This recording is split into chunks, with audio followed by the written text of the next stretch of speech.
For USCFootball.com, I'm Jack Smith here with Ryan Abraham for instant analysis from USC's last practice open to the media before the Rice game. Ryan, instant analysis, news and notes from today's practice. Yeah, it was a hot one out there, Jack. Holy cow. And Chris is off doing his podcast. So this is the first time we get to do instant analysis together, which is cool. But thanks for doing that. Yeah, really hot one out there. We get a mix of the offensive and defensive players after practice. It's one of those things where it depends on what the class schedule is. You have a Tuesday morning, you have a Wednesday afternoon. We're only going to get to talk to Alex Grinch and the defensive coordinator and Lincoln Riley, the head coach going forward as far as assistant coaches go. So we wanted to get a lot of information from Alex Grinch today, but it looked pretty feisty out there. The guys are really trying to make Tuesdays and Wednesdays like their big practice days, and so you're getting a lot of physical reps out there, and it's hot. They're sweating.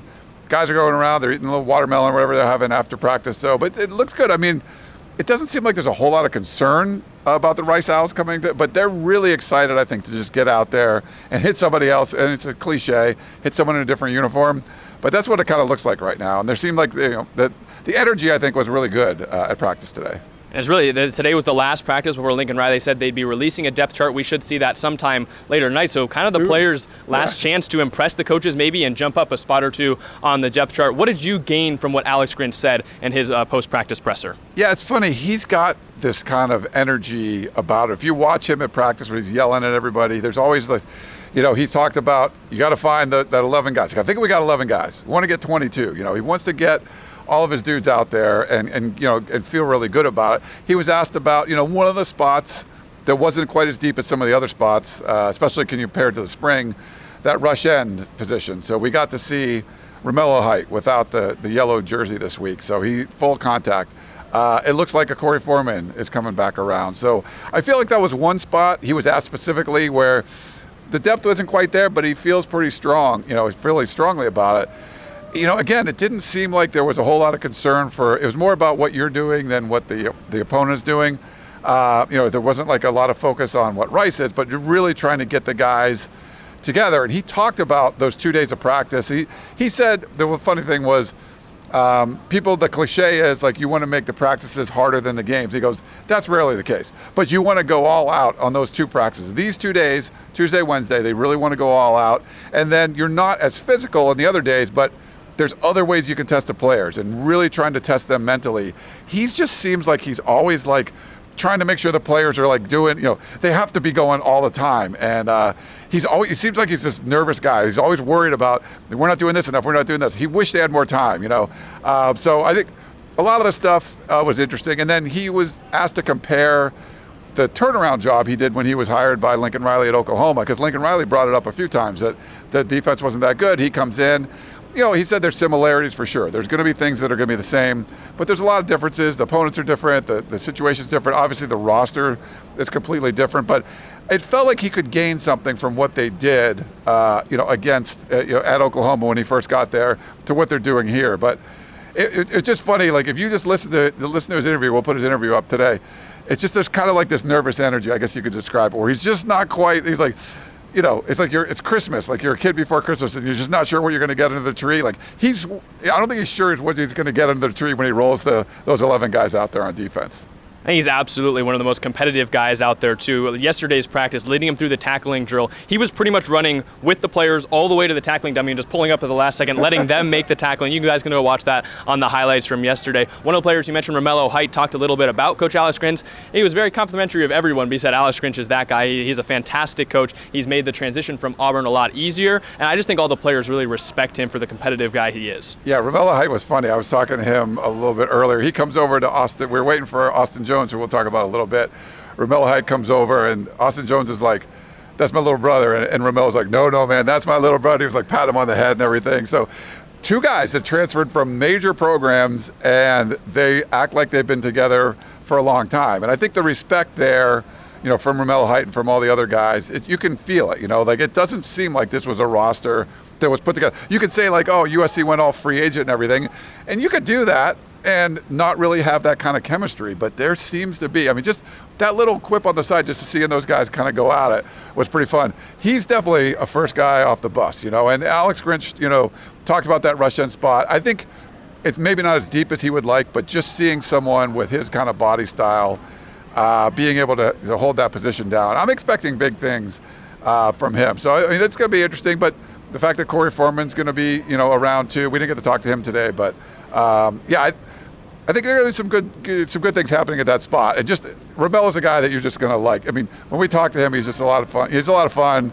He's got a lot of good energy, and I think he's going to be a really good football player. You talk about the camaraderie between him and Austin Jones. We had Brenden Rice, who was kind of photobombing Mario Williams post-practice presser, saying, "Mario, I'm your biggest fan. I'm your biggest fan." And you can tell there's so many transfers on this roster, but they all get along so well. What did you also hear from Austin Jones and Brenden Rice, some of the other transfers you talked to? Yeah, like you guys were talking to Mario Williams. He's transferred from Oklahoma. I get Brenden Rice, the transfer from Colorado. No talk about his dad. That's good. Like, try to go through a whole interview without talking about his, Jerry Rice being your dad. And then Austin Jones too. It's funny. I asked them both about some of the NIL stuff, and neither one of those guys are like really involved in it yet. But they want to be. It's sort of like they're focusing on the season. That's kind of one of the common things, right? The NIL and the Boulevard and stuff. But yeah, both of them. I did talk about the team chemistry with both of them. And it's a really deep receiver room. He said that all the guys get along. And, it's you're pushing each other. There's talented guys that were already at USC. There's guys like Mario Williams coming in, obviously Jordan Addison. Someone asked him about Jordan Addison again. Everyone says speed. The first thing you hear about Jordan Addison, speed. I asked him about kind of his blocking, his assignments and stuff, and he's like, you can't make it to the league unless you block. So it's like, he's like a big-bodied dude, and you could just tell he's going to be. So I think he's going to be someone fun to watch out there. And then, with Austin Jones, Rice runs basically Stanford's offense, right? Because the head coach came from Stanford, was the offensive coordinator there. He told me, he came right after, so he left right after Mike Bloomgren, right after Austin got there. But he said it's a really similar offense. I asked him, did you talk to like Alex Grinch about like what he's like, I haven't done that yet. So I don't know if they're going to use his, but he has knowledge of what they run. So it's kind of interesting. And, he likes the chemistry in their room too, and there's it seems like a lot of camaraderie. He comes over with Travis Dye, an Oregon transfer and a Stanford transfer, and they seem to kind of bond, going at, like, they've gone through the same sort of things, but you come into a similar situation and there's like a bond there. So I think the chemistry between him and all the transfer, it's just, you can see it, there's not, we ask about it, but you just see it out there. And that's, I think, if you're a USC fan and the way they built this roster, what are you worried about the most? It's like, well, you add all these pieces from everywhere. It's going to take a while to gel.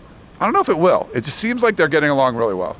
Yeah, we talked about NIL. I think it was Romello Height was mentioning he hasn't gotten a ride from Thule in his new Mercedes-Benz yet. We had all that news coming out, him and Jordan Addison getting $110,000 luxury cars from Boulevard. So he wants a ride in the new whip. Another guy who was kind of excited, a little passionate today, was Caleb Williams. This is the last time we get to talk to him before the Rice game, and he was named a captain yesterday. He mentioned just how excited he is, not to just be a USC captain, but to be a captain on his football team. He lost the ability to do that because of COVID in his senior year. Obviously, a freshman last year at Oklahoma didn't get the chance. But now he's named a captain. He was so overjoyed. Yeah, it's funny. A lot of the COVID stuff happens where like you haven't played for a year and a half or whatever.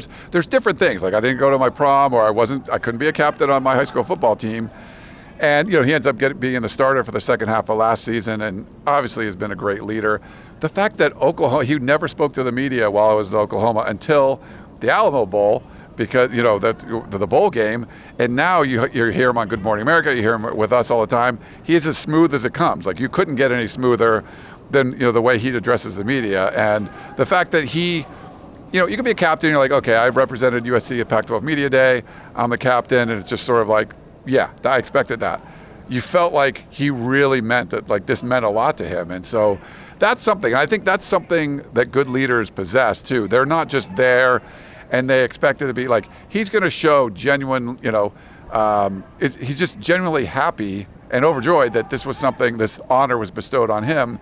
And the people that aren't captains that are going to be following him, understand that like, hey, he's our captain and it means a lot to him that he gets to lead all of us. So he's just, every time you talk to him, it's just better and better leadership skills. So you couldn't ask for a better guy like running your team right now.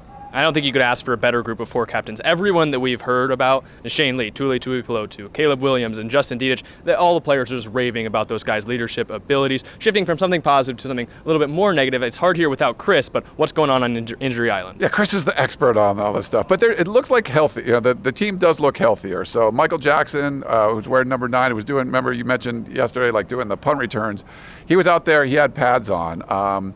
You saw Bryson Shaw, the safety, that transferred from Ohio State. I saw him with pads on. A little different jersey, like some of the numbers were different. So some guys I think were coming back from injuries, and you see their jersey a little bit. Chris Thompson Jr. also, the linebacker, he was out there who hadn't been for a while. So I think for the most part, we did see Jude Wolfe kind of getting, he was on his scooter coming out of practice. But, I already mentioned Romello Height, there's no more yellow jersey. Corey Foreman's out there. Solomon Tuliaupupu is out there. So it's sort of like mock game week, there were some guys missing.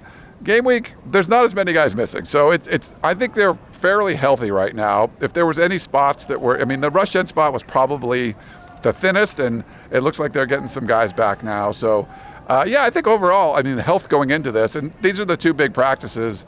You don't anticipate anything kind of happening between now and Saturday. But for the most part, I think they're as healthy as we've probably seen them throughout fall camp. I think that's incredible news. Obviously, Solo still practicing. Corey Foreman back to practice. It's been a couple weeks for them now. So great news for the Trojans. This will be our last instant analysis before the Rice game. But you can catch us on Tunnel Vision on Thursday. You, Shotgun, and I are going to be doing a little preview of that Rice matchup. There's also highlights out on the YouTube channel. You got all the interviews that we had today. But do you have any other notes before we kind of send it off to Saturday and Rice? Yeah, I can't believe it's like today's October 31st. Like tomorrow, September 1st, and obviously the first game, September 2nd. Definitely check out Tunnel Vision on our YouTube channel. For sure, we'll have all that. We'll do the preview there. Shotgun's coming into town, so it's going to be great. We had a full force of USCFootball.com people out here today. And if you're going to the game at the Coliseum, we are having a tailgate party. Go check out USCFootball.com for more information. But the African American Museum, we're going to be on the lawn there starting at noon. So come out, it's free. We'd love to see you out there. I think people are excited, Jack, for football again. And we want to give them a little tailgate party. Trader Joe's is putting a bunch of stuff in there, so it should be a lot of fun. Food, drinks, having a good time. So hopefully you guys can come out if you're coming to the game. Well, you also get red velvet cupcakes from both Chris and Ryan. Unfortunately, I'm not going to be able to be there to eat the cupcakes, but I know everyone should be really excited. So make sure to check out the tailgate, check out all the stuff that we have on the site. This has been Instant Analysis. I'm Jack Smith, Ryan Abraham. Check out USCFootball.com for more.